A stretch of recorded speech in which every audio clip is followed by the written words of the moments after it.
Les prix des produits alimentaires expliquent le relâchement des prix à la consommation. L'indice des prix à la consommation a augmenté moins que prévu de 1,5% d'année en année en juin. C'est 0,2% de moins que le mois dernier. Le prix du porc et des œufs a chuté de 16,7% à cause d'une hausse des stocks. Du côté des services, la santé, l'éducation et l'immobilier mènent la hausse des prix avec une augmentation de 5,7%. Les prix des voyages et des billets d'avion ont grimpé avec l'arrivée de la saison estivale. Selon les experts, tout cela témoigne de la transformation des dépenses des consommateurs.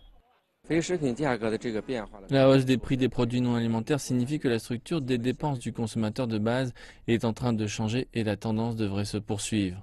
Dans le même temps, l'index des prix à la production a augmenté de 5,5% en juin, en ligne avec les attentes du marché.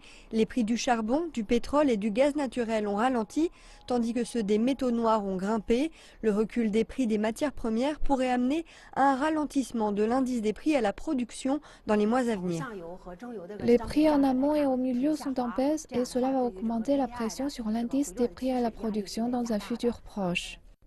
La Chine s'est fixé un objectif de croissance de 6,5% cette année et une inflation de 3%. Jusque-là, l'inflation modérée incite les législateurs à conserver des taux constants.